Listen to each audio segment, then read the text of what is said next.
종합제TV 시청자 여러분 안녕하십니까. 2018년 11월 25일 정오를 넘어섰습니다. 전국 법관 대표자 회의가 동료 판사들이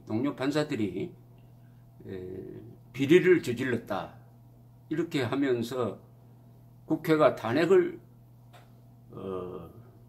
결의하도록 국회에 건의하자고 결의를 했습니다.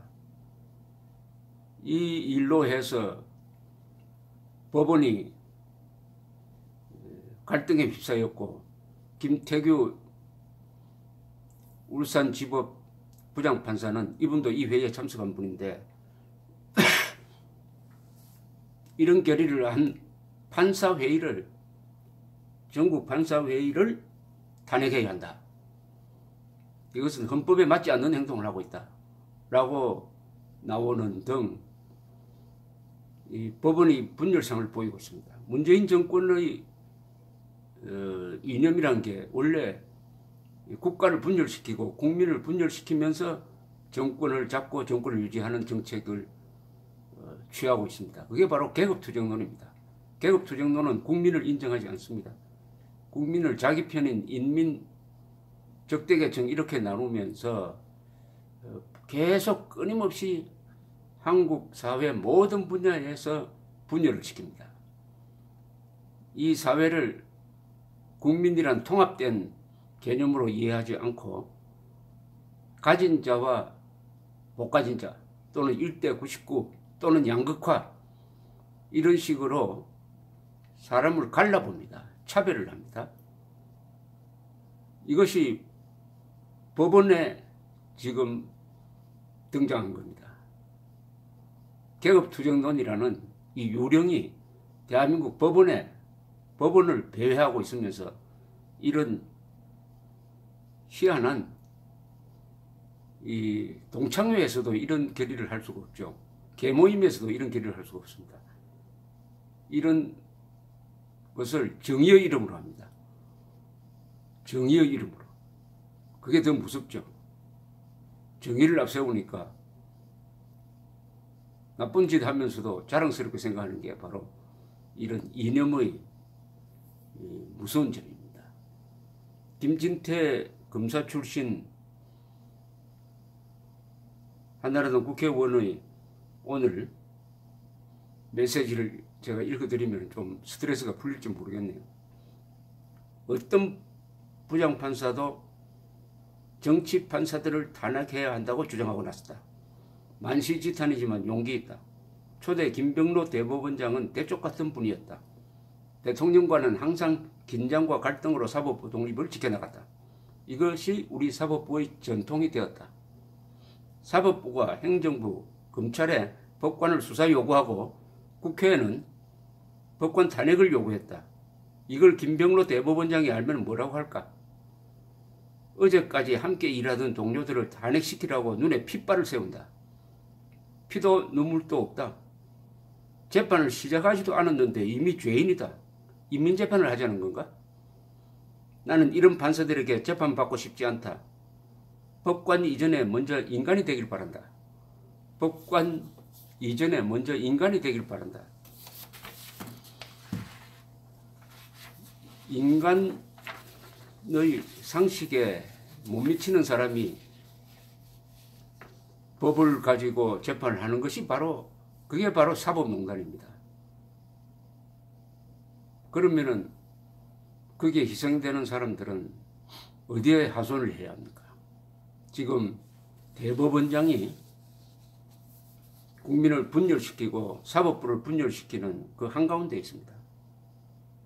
구체적으로 따져 보면은 전국 법관대표회의라는 이 조직의 하픈성에 의문이 갑니다. 전국 법관대회의는 헌법이나 법률에 근거한 기구가 아닙니다.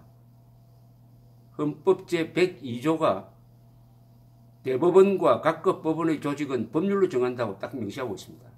사법부의 모든 조직은 법률에 따라 구성되어야 한다는 겁니다. 이에 따라 현재 사법부 내의 모든 조직은 법원 조직법이 있습니다. 법원 조직법에 근거해 구성되어 있는데 대법관회의, 판사회의, 법원행정처, 사법정책자문위원회, 그리고 법관인사위원회가 있습니다. 이건 다 법률에 근거한 기구입니다. 그런데 이 전국 법관대표회의는 법률이 아니라 대법원 규칙, 대법원장 이름으로 만드는 대법원 규칙에 근거하고 있습니다.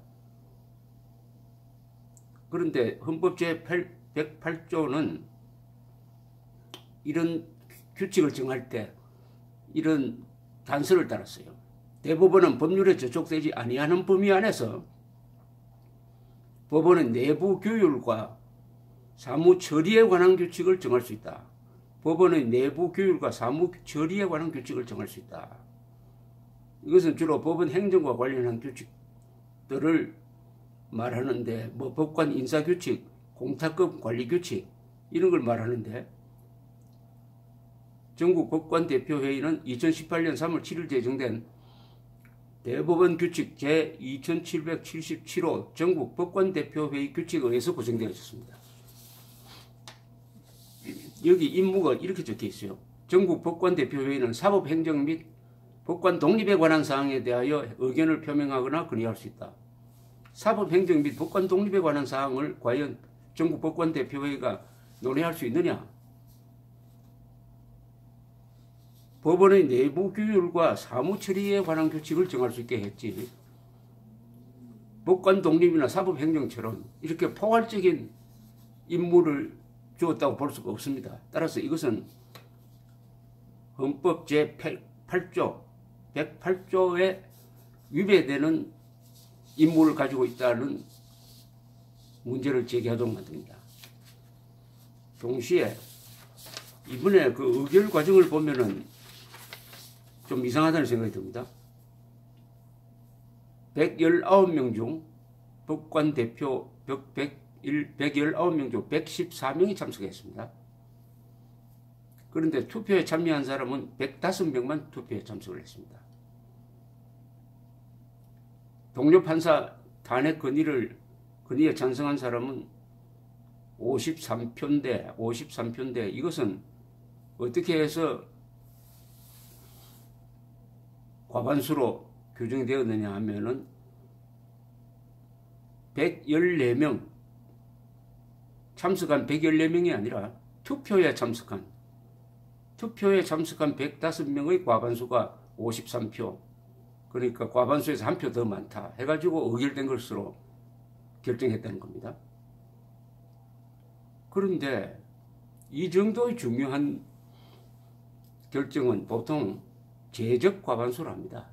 제적 과반수 또는 제적의 3분의 2 정도로 합니다. 제적으로 따져야 됩니다. 출석으로 따지는 게 아니죠.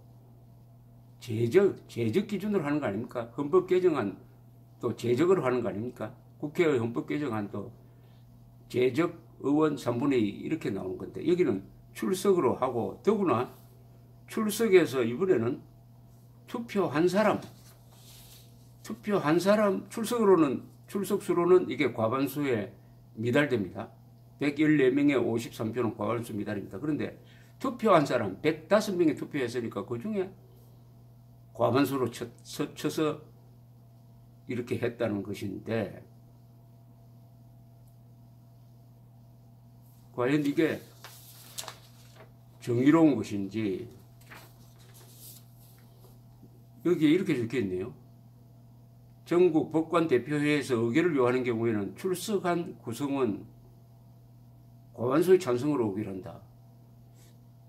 출석한 자로 하면은 이게 과반수가 안 되는데요. 이런 의문이 제기되고 있습니다. 그러니까 김태규 부장판사 이분이 참석했어요. 참석해서 주장한 대로 이런 법관회의는 이거는 전체 판사들이 들고 일어나서 탄핵해야 한다. 이렇게 아주 강경한 주장을 하고 있습니다. 강경한 주장. 그 회의에 참석해보니까 그런 실감을 더 굳혔다고 볼 수가 있습니다. 이 전국 법관 대표자 회의를 주도하고 있는 사람은 김명수 대법원장과 이념적 코드가 맞는 집행부로 구성되어 있습니다. 이것도 편가르기죠. 이것도 편가르기죠. 계급투쟁론이 정권을 넘어서 사법부로 들어오면 우리나라 법치는 신뢰를 상실하게 됩니다. 법의 제일 중요한 게 공정성 아닙니까? 법을 상징하는 그 조각이 한 손에 저울 들고 다른 손에 칼을 들고 있습니다. 공정하게 심판하고 엄정하게 단죄한다 이런 거 아니겠습니까? 형법일 경우에. 공정성을 상실, 계급투쟁론과 제일 반대되는 말이 공정성입니다. 계급투쟁론은 공정성을 인정하지 않습니다. 우리 편에게만 공정하고 다른 편에게는 불공정하는 게 그게 바로 정의다라고 생각하는 이런 풍조가 지금 사법안으로 들어오니까 김진태 의원이 법관이 되기 전에 먼저 인간이 되라. 이런 판사한테서 재판받기 싫다. 이런 이야기가 나오는데 이 말에 박수를 치는 사람이 저는 더 많을 것이라고 생각합니다. 법관이 되기 전에 인간이 되라. 그렇게 하려면은 이 법대, 로스쿨에서 교육을 잘해야 됩니다. 법 철학을 중점적으로 가르쳐야 됩니다. 인문 교양을 가르쳐야 됩니다. 그리고 법제사를 가르쳐야 됩니다. 이 법이 어떤 과정을 거쳐서 오늘날 당신 손에 잡혀 있느냐 하는 그 과정을 가르쳐야 합니다. 교양 없는 법관은 법기술자입니다. 대한민국에는 법률 기술자는 많은데 법률가가 많이 보이지 않습니다. 그나마 김태규 부장판사 같은 분이 희망을 줍니다. 감사합니다.